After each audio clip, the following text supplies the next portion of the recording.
എല്ലാവർക്കും നമസ്കാരം. ഇന്ന് നമ്മൾ ചരിത്രത്തിലൂടെ ഒരു യാത്ര പോകാൻ പോവുകയാണ്.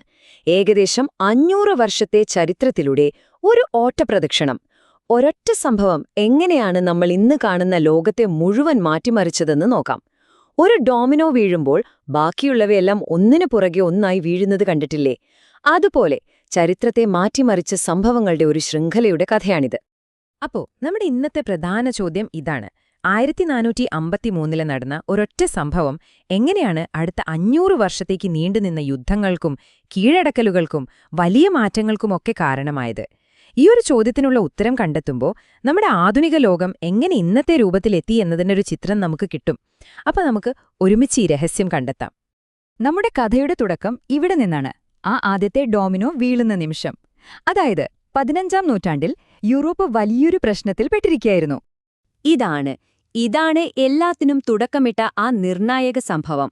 1453 തുർക്കികൾ കോൺസ്റ്റാന്റിനോപ്പിൾ എന്ന സ്ഥലം പിടിച്ചടക്കി. അതോടുകൂടി യൂറോപ്പിൽ നിന്ന് ഏഷ്യയിലേക്കുള്ള കരമാർഗമുള്ള കച്ചവടം നിന്നുപോയി. കുരുമുളകും ഏലവുമൊക്കെ കിട്ടാതായപ്പോൾ യൂറോപ്യന്മാർക്ക് വലിയ ബുദ്ധിമുട്ടായി. അവർക്ക് പുതിയൊരു വഴി കണ്ടുപിടിച്ചേ മതിയാവൂ: കടലിലൂടെ. ഈ ഒരു പ്രതിസന്ധി ഒരു പുതിയ മത്സരത്തിന് തന്നെ തുടക്കമിട്ടു. വടക്കുനോക്കിയന്ത്രം പോലെയുള്ള പുതിയ കണ്ടുപിടുത്തങ്ങളൊക്കെ അവരുടെ കയ്യിലുണ്ട്. പിന്നെ ഒന്നും നോക്കിയില്ല, നാവികർ കടലിലേക്കിറങ്ങി. അങ്ങനെയാണ് വാസ്കോഡഗാമ ഇന്ത്യയിലേക്കും കൊളംബസ് വഴിതെറ്റി അമേരിക്കയിലേക്കും എത്തുന്നത്. മഗല്ലനാണെങ്കിൽ ലോകം മുഴുവൻ കറങ്ങി ചരിത്രം തന്നെ തിരുത്തിക്കുറിച്ചു. ഓക്കെ, അപ്പോ പുതിയ സ്ഥലങ്ങളൊക്കെ കണ്ടുപിടിച്ചു. ഇനി അടുത്തതെന്താ? ഈ കണ്ടെത്തലുകൾ എന്തിലേക്കാണ് നയിച്ചത് എന്ന് നോക്കാം. കാരണം പുതിയ നാടുകൾ വന്നപ്പോൾ പുതിയ സാമ്പത്തിക ചിന്തകളും പുതിയ അധികാര സിസ്റ്റങ്ങളുമൊക്കെ വന്നു. അക്കാലത്ത് യൂറോപ്പിലുണ്ടായിരുന്ന ഒരു പ്രധാനപ്പെട്ട സാമ്പത്തിക സിദ്ധാന്തമാണ് മെർക്കന്റിലിസം. സംഭവം സിമ്പിളാണ്. ഇതൊരു ഗെയിം പോലെ ചിന്തിച്ചാൽ മതി. ആരുടെ കയ്യിലാണോ കൂടുതൽ സ്വർണവും വെള്ളിയുമുള്ളത് അവരാണ് ഏറ്റവും പവർഫുൾ രാജ്യം. അപ്പോൾ കൂടുതൽ സ്വർണം കിട്ടാൻ എന്തു ചെയ്യണം? കയറ്റുമതി മാക്സിമം കൂട്ടണം, ഇറക്കുമതി മാക്സിമം കുറയ്ക്കണം. ഇതിനുവേണ്ടി അവർക്ക് കോളനികൾ ആവശ്യമായിരുന്നു. അവിടെ നിന്ന് കുറഞ്ഞ വിലയ്ക്ക് സാധനങ്ങൾ വാങ്ങി സ്വന്തം രാജ്യത്ത് കൊണ്ടുപോയി വിൽക്കുക. ഇതായിരുന്നു പ്ലാൻ. ഈ മെർക്കന്റലിസം എന്ന സിസ്റ്റം വർക്ക് ചെയ്യാൻ അവരൊരു ക്രൂരമായ മാർഗം കണ്ടെത്തി. അതാണ് ത്രികോണ വ്യാപാരം. ഇതിന് 3 ഘട്ടങ്ങളുണ്ട്. 1. യൂറോപ്പിൽ നിന്ന് തുണി, തോക്ക് പോലെയുള്ള സാധനങ്ങൾ ആഫ്രിക്കയിലേക്ക് കൊണ്ടുപോകും. 2. അവിടെ നിന്ന് പകരം അടിമകളെ പിടിച്ചുകൊണ്ട് അമേരിക്കയിലേക്ക് പോകും. 3. അമേരിക്കയിലെ തോട്ടങ്ങളിൽ ഈ അടിമകളെക്കൊണ്ട് പണിയെടുപ്പിച്ച് കിട്ടുന്ന പരുത്തി, കരിമ്പ് പോലുള്ള സാധനങ്ങൾ തിരിച്ച് യൂറോപ്പിലേക്ക് കൊണ്ടുപോകും. മനുഷ്യത്വമില്ലാത്ത ഈ കച്ചവടം യൂറോപ്യൻ രാജ്യങ്ങളെ വളരെയധികം സമ്പന്നരാക്കി. അപ്പോൾ കോളനികളിൽ നിന്ന് ഇങ്ങനെ പണവും അസംസ്കൃത വസ്തുക്കളും യൂറോപ്പിലേക്ക് ഒഴുകാൻ തുടങ്ങി. ഈ സമ്പത്ത് ലോകത്തെ അടുത്തൊരു വലിയ മാറ്റത്തിലേക്ക് നയിച്ചു. അതെ, വ്യാവസായിക വിപ്ലവം. ഈ മാറ്റം എത്രത്തോളം വലുതായിരുന്നു എന്ന് നോക്കൂ. 1780നും 1850നും ഇടയിൽ ഇംഗ്ലണ്ടിലെ ജീവിതം മൊത്തത്തിൽ മാറിമറിഞ്ഞു. അതുവരെ കൈകൊണ്ട് ചെയ്തിരുന്ന ജോലികളെല്ലാം വലിയ ഫാക്ടറികളിലെ മെഷീനുകൾ ചെയ്യാൻ തുടങ്ങി. ആൾക്കാർ ജോലി തേടി ഗ്രാമങ്ങളിൽ നിന്ന് നഗരങ്ങളിലേക്ക് കൂട്ടത്തോടെ വന്നു. മനുഷ്യന്റെയും മൃഗങ്ങളുടെയും സ്ഥാനത്ത് ആവിയന്ത്രങ്ങൾ വന്നു. പക്ഷേ ഈ വ്യാവസായിക വിപ്ലവം വിജയിച്ചപ്പോൾ പുതിയ പ്രശ്നങ്ങൾ വന്നു. ഫാക്ടറികളിൽ ഉണ്ടാക്കുന്ന സാധനങ്ങൾ വിൽക്കാൻ പുതിയ മാർക്കറ്റുകൾ വേണം. ഫാക്ടറികൾ പ്രവർത്തിപ്പിക്കാൻ ഇനിയും അസംസ്കൃത വസ്തുക്കൾ വേണം. മറ്റു രാജ്യങ്ങളെ കച്ചവടത്തിൽ തോൽപ്പിക്കണം. ഈ ചോദ്യങ്ങൾക്കെല്ലാം ഒരൊറ്റ ഉത്തരമേ ഉണ്ടായിരുന്നുള്ളൂ: കൂടുതൽ കോളനികൾ പിടിച്ചടക്കുക, അതായത് സാമ്രാജ്യത്വം. അങ്ങനെ കോളനികൾക്കും വിഭവങ്ങൾക്കും വേണ്ടിയുള്ള ഈ മത്സരം ലോകത്തെ ഒരു വലിയ യുദ്ധത്തിന്റെ വക്കിലെത്തിച്ചു. നമ്മുടെ കഥയുടെ ക്ലൈമാക്സിലേക്ക് നമ്മൾ അടുക്കുകയാണ്. 20ാം നൂറ്റാണ്ടിന്റെ തുടക്കത്തിൽ യൂറോപ്പ് ശരിക്കും ഒരു പൊട്ടിത്തെറിയുടെ വക്കിലായിരുന്നു. രാജ്യങ്ങൾ 2 ഗ്രൂപ്പുകളായി തിരിഞ്ഞു. ഒരു ഭാഗത്ത് ജർമ്മനി, ഓസ്ട്രിയ, ഹംഗറി, ഇറ്റലി ചേർന്ന ത്രികക്ഷി സഖ്യം. മറുഭാഗത്ത് ബ്രിട്ടൻ, ഫ്രാൻസ്, റഷ്യ ചേർന്ന ത്രികക്ഷി സൗഹാർദ്ദം. എല്ലാവർക്കും കൂടുതൽ കോളനികൾ വേണം, എല്ലാവർക്കും കൂടുതൽ പവർ വേണം. ആകെ ഒരു സംഘർഷാവസ്ഥ.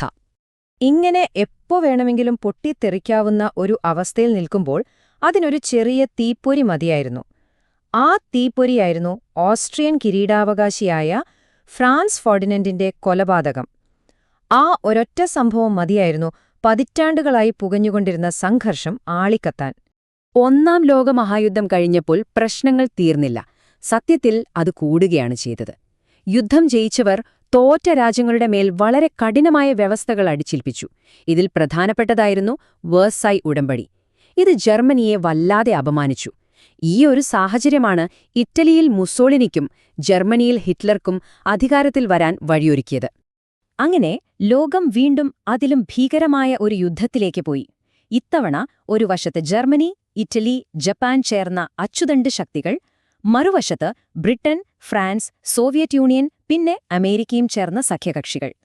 സാമ്രാജ്യത്വത്തിന്റെ കാലഘട്ടം അതിന്റെ ഏറ്റവും ഭീകരമായ അന്ത്യത്തിലേക്ക് എത്തുകയായിരുന്നു. ഈ രണ്ട് ലോകമഹായുദ്ധങ്ങളും കൂടി വരുത്തിയ നാശനഷ്ടം എത്രയാണെന്നറിയോ? 70 ദശലക്ഷത്തിലധികം മനുഷ്യജീവനുകളാണ് നഷ്ടപ്പെട്ടത്. ഓർക്കണം, നൂറ്റാണ്ടുകൾക്ക് മുൻപ് തുടങ്ങിയ ആ ഡോമിനോ ഇഫക്റ്റിന്റെ പരിണതഫലമായിരുന്നു ഇത്. ഈ യുദ്ധമെല്ലാം കഴിഞ്ഞപ്പോ ലോകമാകെ മാറി. പഴയ സാമ്രാജ്യങ്ങളെല്ലാം തകർന്നു. ആ സ്ഥാനത്ത് 2 പുതിയ വൻശക്തികൾ വന്നു. ഒപ്പം ഒരു പുതിയ തരം സംഘർഷവും. ആ ലോകം എങ്ങനെയുള്ളതായിരുന്നു എന്ന് നമുക്ക് നോക്കാം. രണ്ടാം ലോകമഹായുദ്ധം കഴിഞ്ഞപ്പോൾ ലോകത്തെ 2 സൂപ്പർ പവറുകളാണ് ഉണ്ടായിരുന്നത്. ഒന്ന് അമേരിക്ക, 2 സോവിയറ്റ് യൂണിയൻ. അമേരിക്ക മുതലാളിത്തത്തെയും സോവിയറ്റ് യൂണിയൻ കമ്മ്യൂണിസത്തെയും പ്രതിനിധീകരിച്ചു. അവര് തമ്മിൽ നേരിട്ട് യുദ്ധം ചെയ്തില്ല. പക്ഷേ ആശയങ്ങളുടെ പേരിൽ ലോകത്ത് സ്വാധീനം ഉറപ്പിക്കാൻ വേണ്ടി പതിറ്റാണ്ടുകളോളം ഒരു തരം ഒളിപ്പോര് നടന്നു. ഇതിനെയാണ് നമ്മൾ ശീതയുദ്ധം എന്ന് വിളിക്കുന്നത്. ഇവിടെ നമ്മളൊരു കാര്യം മനസ്സിലാക്കണം. പഴയതുപോലെയുള്ള കോളനി ഭരണം ഇല്ലാതായെങ്കിലും രാജ്യങ്ങളെ നിയന്ത്രിക്കാനുള്ള രീതികൾക്ക് മാറ്റം വന്നു.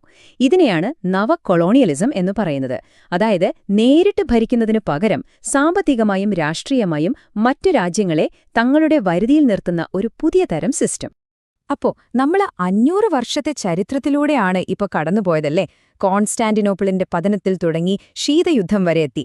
പഴയ സാമ്രാജ്യങ്ങളെല്ലാം പോയി. പക്ഷെ ലോകത്തെ നിയന്ത്രിക്കാനുള്ള ആ കളിക്കു ശരിക്കും മാറ്റം വന്നിട്ടുണ്ടോ? അതോ കളിക്കാരും കളിയുടെ രീതികളും മാത്രമാണോ മാറിയത്? ഈ ഒരു ചോദ്യം നിങ്ങൾക്ക് വിട്ടുതന്നുകൊണ്ട് നിർത്തുന്നു. അടുത്ത തവണ കാണാം.